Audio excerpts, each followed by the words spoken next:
Hello everyone, this is Colonel Panic here with Arcade 1983, back with another review. Today we're going to be talking about the GPD Win Max 2.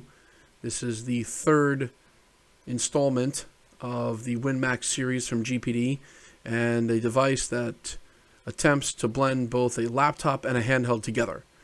Stay tuned for our thoughts. Now, as you can see, the GPD Win Max 2 is a mini laptop. Some people would call it a UMPC, but even that connotation kind of seems to make you think it's smaller than it is. It's actually quite large. This device boasts a 10-inch screen, and the hardware specs are quite robust with an AMD Ryzen 7 6800U APU, which is a new class of CPU and GPU driven chips from AMD, and the performance is outstanding. That chip really outperforms a lot of the offerings from Intel and even the prior generation from AMD. So if you're interested in picking up a laptop with a good APU in it, the 6800U is where you want to be. The device boasts two USB 3 ports on the side here. On the back, another USB 3 port, and HDMI out, two USB-C ports. One is a USB 4. We'll come back to that in a little bit. You'll also see back here it has these two little slots here. We'll come back to those as well. On the other side, we have a micro SD and a regular SD slot. Both can be used at the same time, so you can put quite a lot of storage into this laptop. And we've got 1, 2, 3, and 4 front and side firing speakers. Underneath here, you'll see that there are locations for a 4G unit and an SSD, another SSD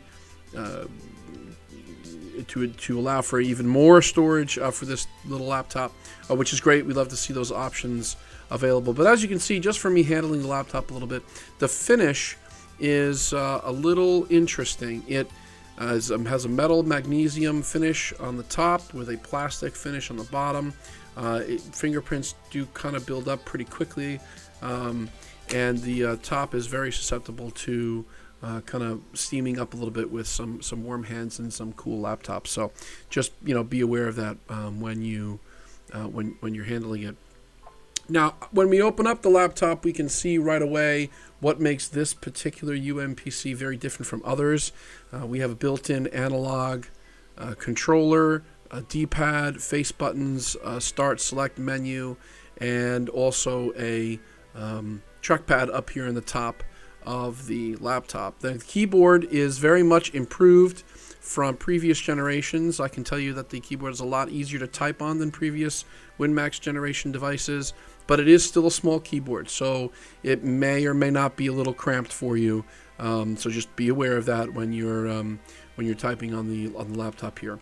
In addition to that, they have also now included a webcam. It's a nose cam webcam, but better than nothing. Certainly, the prior generations did not have any type of webcam on them.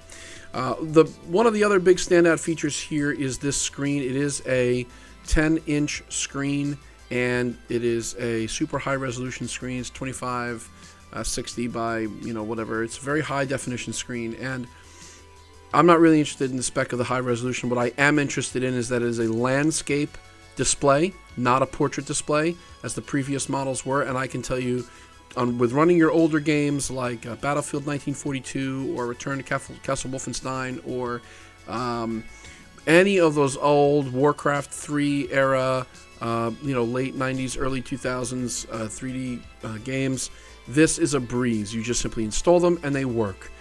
Previously, there was a whole kinds of things you had to do with display wrappers and everything to get them to work on a portrait display, and even then they didn't quite work that well. So all of those problems have gone away just by GPD using a landscape screen rather than a portrait screen. So great, we love to see that. That's a great addition. Coming back around to the back of the laptop, as we said before, this has a controller built into it, which includes both an L and R button which are digital, and analog left L2 and R2 buttons. These are analog, and I gotta tell you, that's a great addition. We love to see analog triggers built into our handheld devices, so huge props to GPD on that. And in addition to that, in the back here, you'll see that these two slots will house covers for the keypad, or for the controller pads in the front. So we'll show you how those attach in the front right now. I guess this is for a situation where you might want to use this laptop at work, or for a business purpose, or for any other reason where you might not want those around you to know that this laptop has a built-in controller.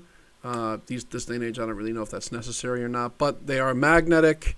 They work quite well, and when you cover them up like that, it looks like a regular laptop with a funny trackpad configuration, but nothing really other than that. So that's a great addition. We love to see that. I don't know how necessary it is.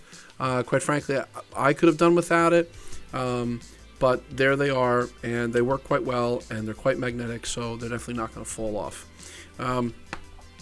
And what I also like is that the slots themselves are magnetic, so you just simply kind of put them into the top and they automatically fall right in and stay secure. Those things are not coming out unless you really want them to come out.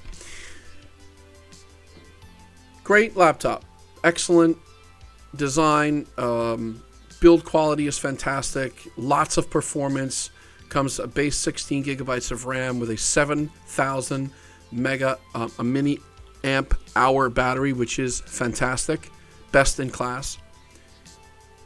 Here's our two issues. One, there's no Ethernet port built into this device, and as a person who spends a lot of his day doing a lot of network configuration, and built-in Ethernet port on a UMPC is a must. I don't have a purpose outside of gaming for this laptop without a built-in Ethernet port. And I know everybody's going to say, oh, come on, Colonel, you can just plug in a USB adapter for Ethernet when you need it. And it's not when I need it. It's every single day. It's when I walk in, I'm plugging in to a network port to work on configuration. I'm running out to locations, plugging in with a network port. It's all the time. And dealing with a dongle is not something I'm interested in doing for a $1,000 laptop, right? If I'm going to pay $1,000, which is the base price for this laptop, I expect to not have to deal with an Ethernet dongle. So everybody who wants to say, oh, just use an Ethernet dongle, that's great for you guys, and you feel free to do that. That's not something that I can continue to put up with, because I've been putting up with it for a month, and it is not fun. Number two, the laptop, as it is a laptop, that's what I'm going to keep calling it. I know everybody wants to call it a handheld. If it's got a hinge, it's not a handheld. Though I don't know if that's really true, because the DS were handheld and all that stuff. But whatever. Point is that this is a laptop. It's got a hard chiclet keyboard. It's got a hinge with a webcam. It's a laptop with controllers built in. I'm sorry. It's a laptop. With a laptop like this, along with an Ethernet port, which I think is a must, it's also running Windows. And while we have been running Windows on these portable handheld devices for quite a while now, the Steam Deck has shown us that an x86 processor can be better used with a different operating system. And until official SteamOS support comes out for the GPD WinMax 2, in my opinion, it is a inferior experience to a Steam Deck if you're using it for gaming. And for me, it's all I'm going to be using it for, because it doesn't have that built-in Ethernet port. I'm going to have a different device with me at work. And the only thing I'd be doing with this guy is gaming. So I can't put SteamOS on it officially from Valve. And yes, I know I could download the Hollow OS and jank it up a little bit, but I want official SteamOS support so that I can continue to have a good experience. And I know that I'm going to be receiving updates. So for me, this device doesn't seem like a fit. We'll see. That may change. I'm I wanted to give this laptop a good chance. I've been with it for 30 days. I've been using it for 30 days. It works great. It has a fantastic performance ceiling. The screen is great. Everything about this laptop for what it is very well done and very well executed. However, it does not include a built-in Ethernet port, and for me, that's going to be pretty much a deal breaker. I thought I'd be able to do without it. I thought that a USB Ethernet dongle would do okay.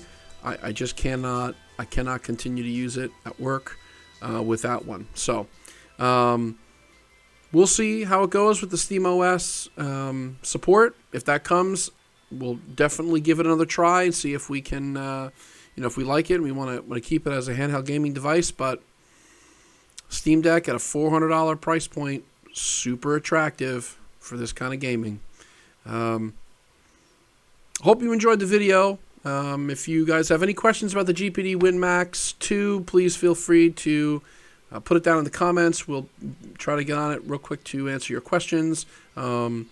Just so you know, we're also doing a lot of 3D printing at the moment, and we've designed a couple of cases for some of our handheld devices that we reviewed on the channel.